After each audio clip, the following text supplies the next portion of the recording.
cantares. Gostaria de fazer um incentivo para aqueles que algum dia já cantaram em coral, gostariam de cantar em coral. Os nossos ensaios eles estão acontecendo todos os sábados após o culto jovem. Sempre após o culto jovem, o coral da igreja tem se reunido, tem ensaiado, e se tem um tipo de música agradável, sublime, que nos eleva, que nos aproxima de Deus, sem dúvida nenhuma é o canto coral.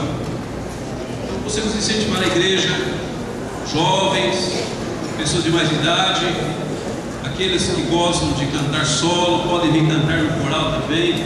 Todos são muito bem-vindos. Vaguinho tem um sonho, né, Vaguinho? Até o mês de julho chegarmos a 60 vozes, é isso? No mínimo 60 vozes. Com certeza mais pessoas vão fazer parte desse coral para a honra e glória do nome do nosso Deus.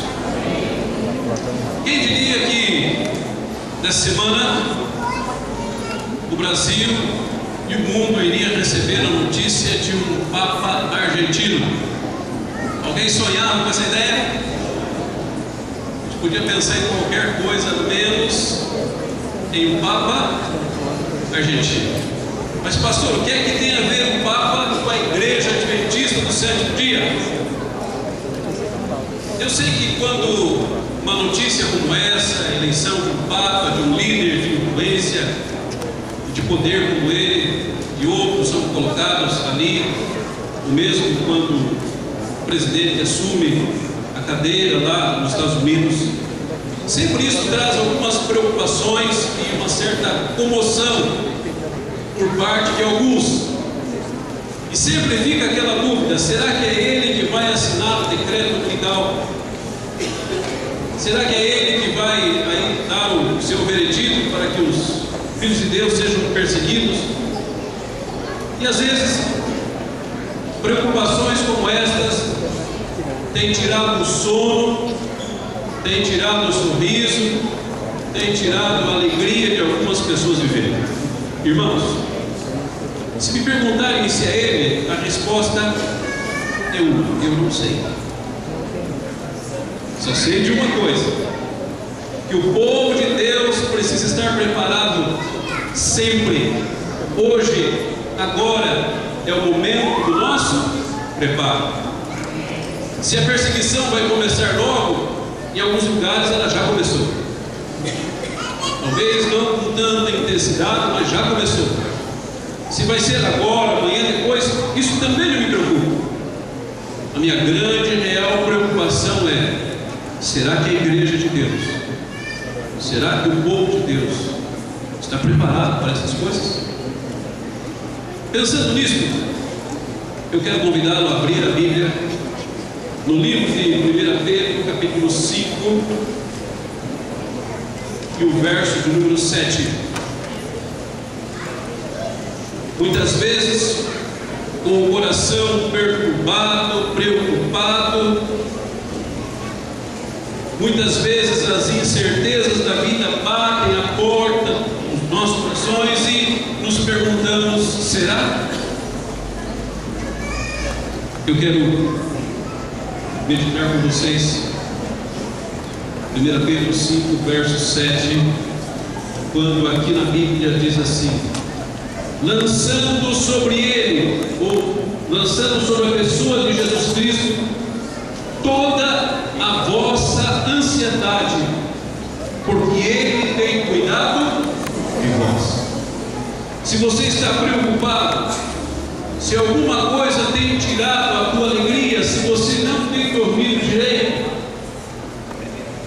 eu quero convidá-lo a decorar esse texto de 1 Pedro 5, verso 7. Colocando nas mãos de Jesus toda a nossa ansiedade, colocando nas mãos de Jesus todas as nossas preocupações. E o finalzinho do texto é claro em dizer: porque ele tem cuidado de nós. Ao nós percorrermos a palavra de Deus, nos deparamos com muitas declarações que afirmam o interesse e o amor de Deus para conosco. Se você se demorar um pouquinho no teu ano bíblico, você vai encontrar muitos textos que revelam e confirmam o que nós acabamos de falar. Deus tem cuidado, Deus tem protegido, Deus tem estado com as suas mãos poderosas estendidas em favor da sua igreja, das famílias e de nós individualmente. E para confirmar este meu pensamento, essa minha ideia inicial, eu quero repartir com vocês alguns textos que eu encontrei que validam este meu pensamento. O primeiro deles está em Lucas, Evangelho de Lucas, capítulo 12 e o versículo número 7. Evangelho de Lucas, capítulo 12, verso 7.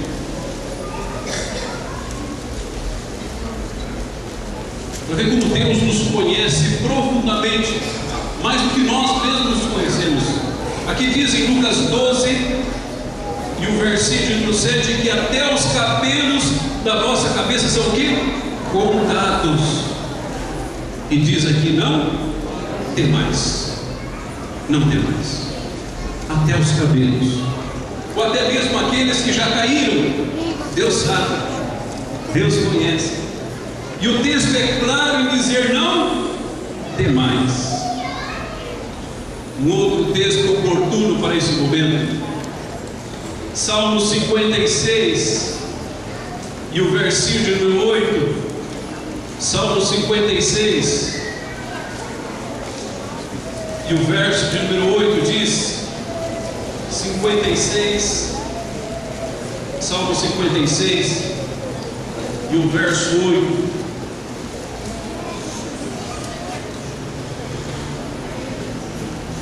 Veja o que a palavra de Deus diz: contastes os meus passos quando sofri perseguições, recolhestes as minhas lágrimas no teu odre, e não estão elas escritas no teu livro? Até as lágrimas que derramamos são contadas e são guardadas, pelo que o texto diz, pelo Senhor. Talvez durante esta semana alguém tenha chorado.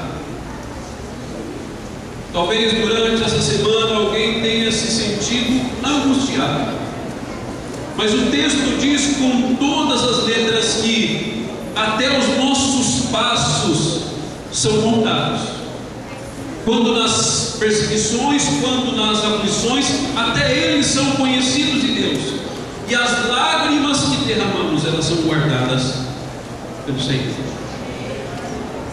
Mais um texto eu quero repartir com a igreja nesse momento. Está no livro de Malaquias 3 e o verso do número 16.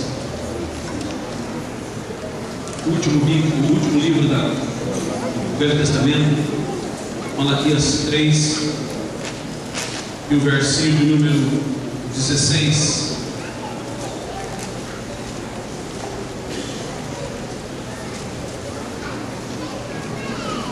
Eu leio assim: então os que temiam ao Senhor falavam uns aos outros.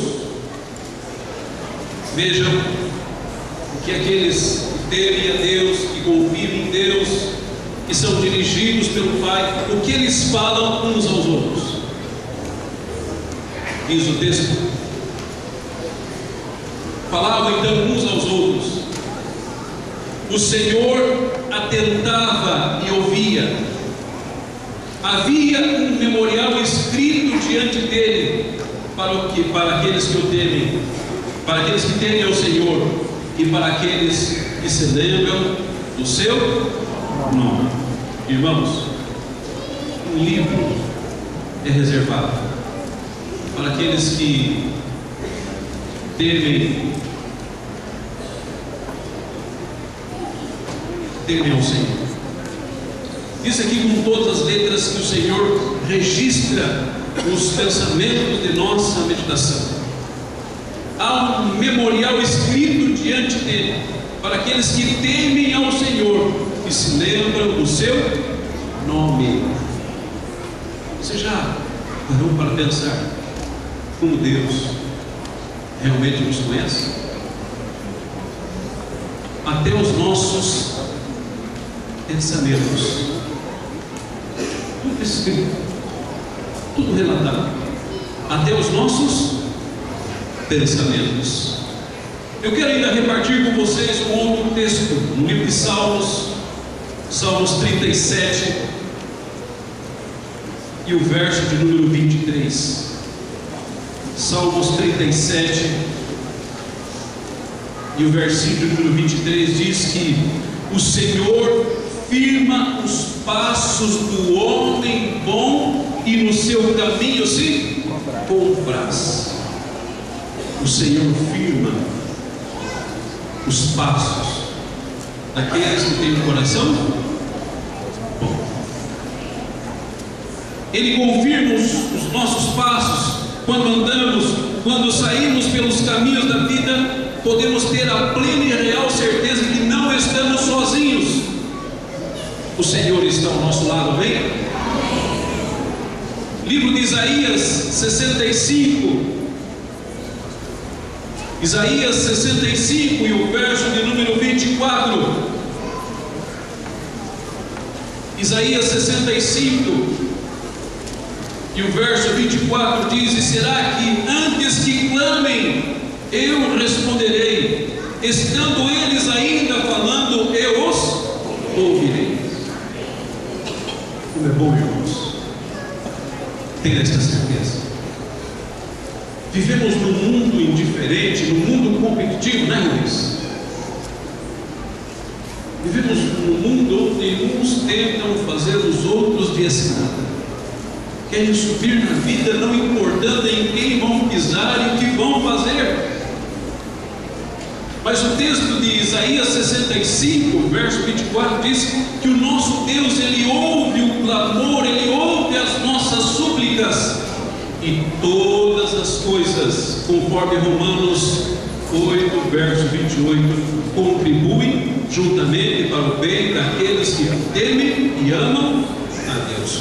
Todas as coisas. E aqui eu quero me demorar um pouquinho, irmãos. Porque quando falamos e pregamos e dizemos que todas as coisas contribuem para o bem daqueles que amam e temem a Deus, algumas pessoas se perguntam: mas pastor, e os problemas que eu estou enfrentando? O Rubens foi efetivado, amém por isso. Mas quantos desempregados? O Ronaldo lembra ali na igreja de Ávila, nós tínhamos um irmão que passou por um período de desemprego,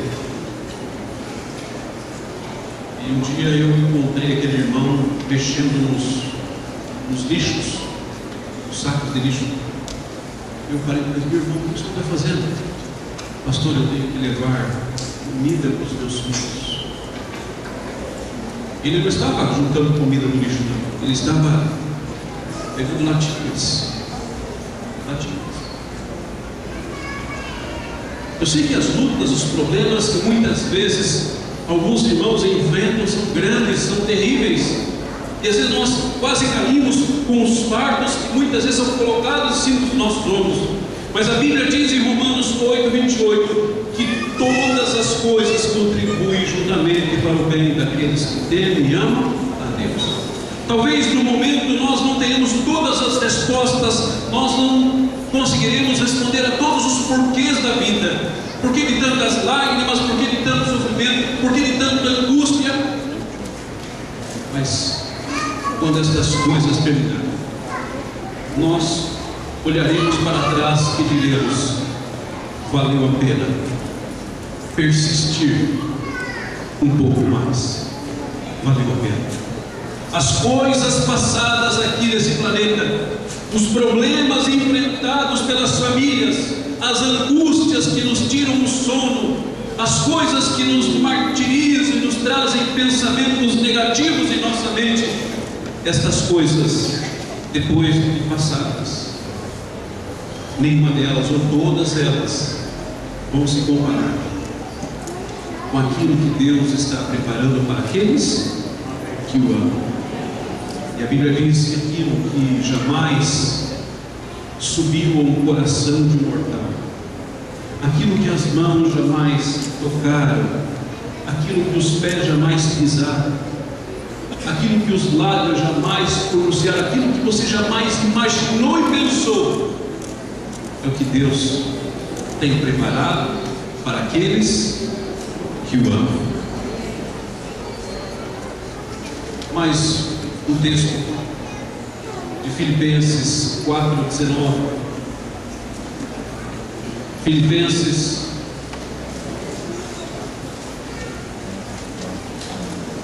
Filipenses 4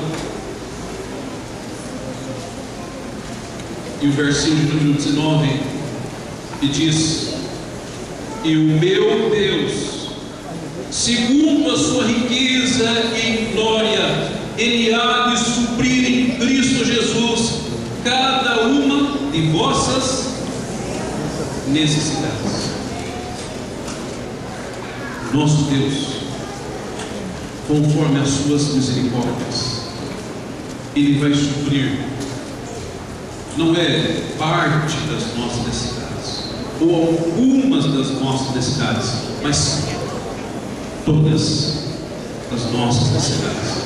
Esses textos, irmãos, eles nos deveriam encher de alegria, deveriam fazer com que os filhos de Deus, a igreja de Deus, cantasse com bastante disposição, rendendo glórias e louvor ao nome de Deus, sempre, porque os cuidados de Deus, a sua proteção, o seu carinho, a sua companhia, elas são certas na vida desta igreja e das famílias e das pessoas que se dispõem a fazer a vontade do Pai.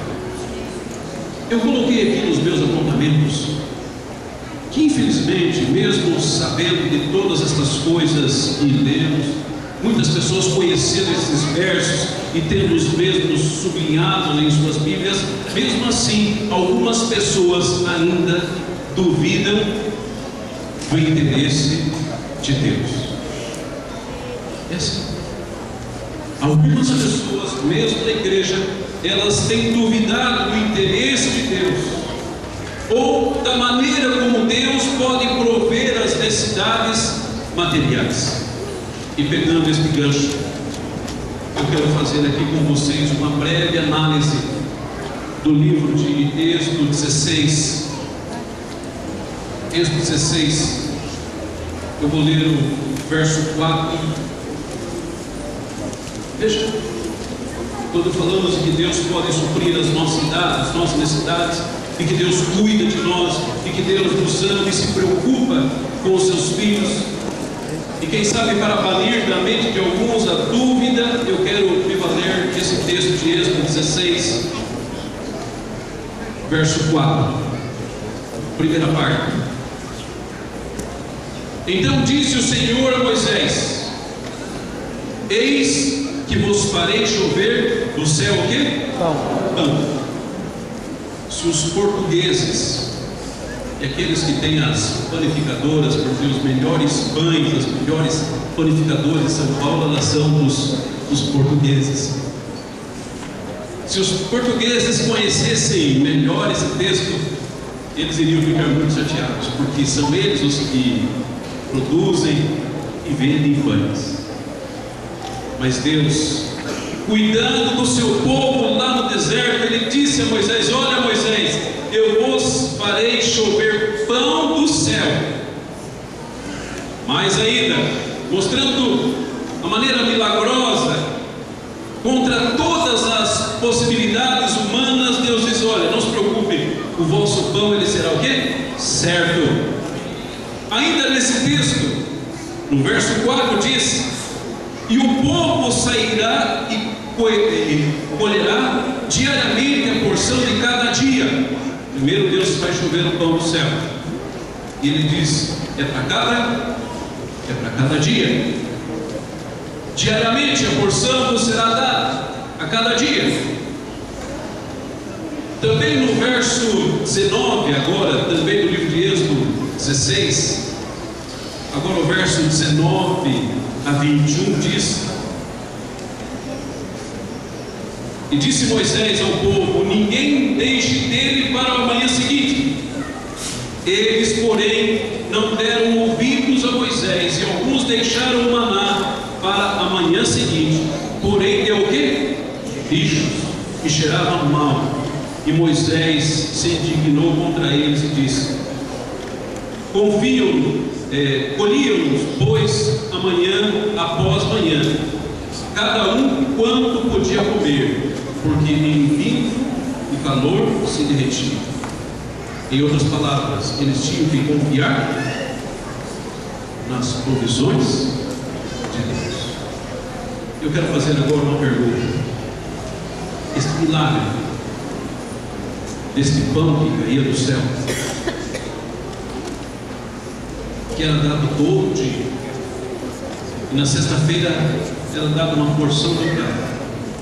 Este milagre se repetiu por quantos anos na história do povo de Israel? Alguém se atreve? Alguém? Quantos? 40 anos. Enquanto o povo esteve jornadeando pelo deserto, enquanto eles não podiam plantar, enquanto eles não podiam colher, enquanto não tinham um local para comprar alimento, enquanto eles não podiam fazer a parte deles, o Senhor fazia o quê? Provia, alimentava e cuidava.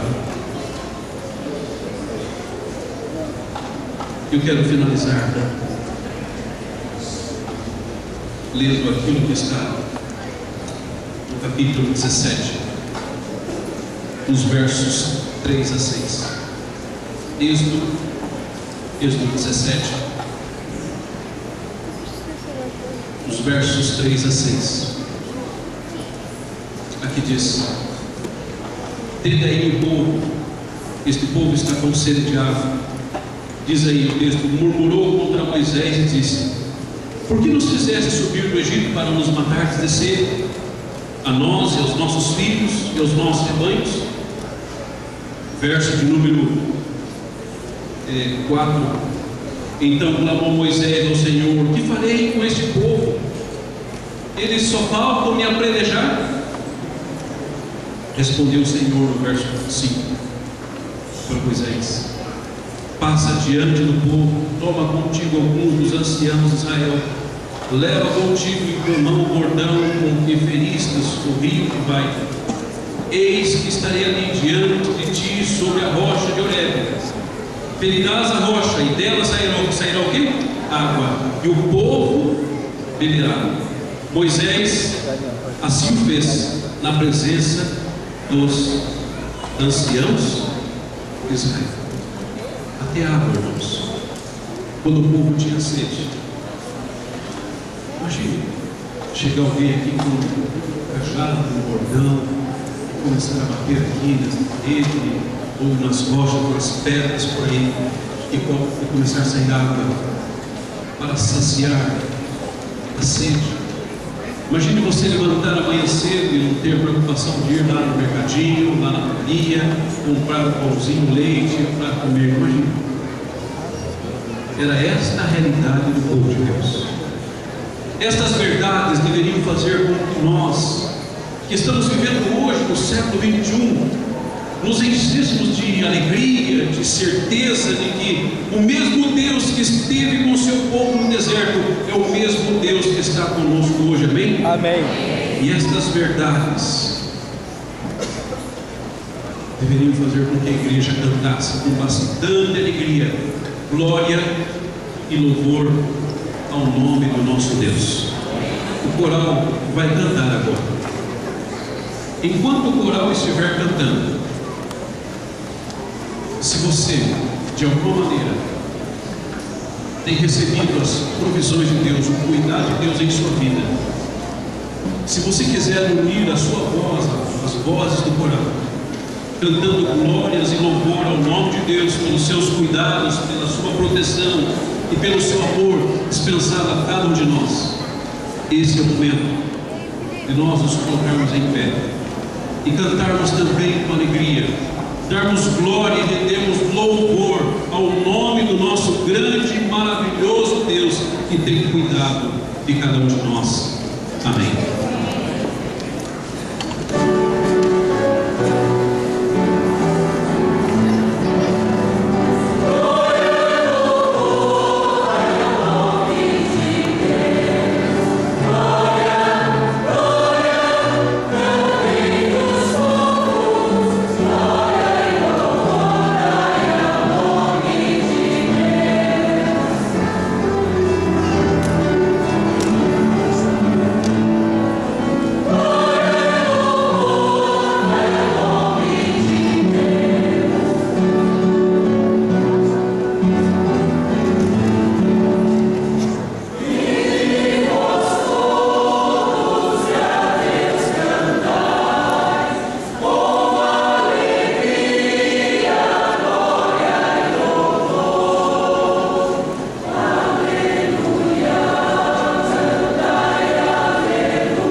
Grandioso Pai, depois de todos aqueles textos lidos na Tua Palavra, e depois da certeza de que o Senhor está ao lado do seu povo, conhece todos os detalhes da nossa vida, depois de termos a certeza que o Senhor tem nos ajudado, tem nos amparado, tem nos dado forças, tem nos dado trabalho, saúde, disposição e fé, depois de todas estas certezas, cantamos glória e louvor ao nome do nosso Deus.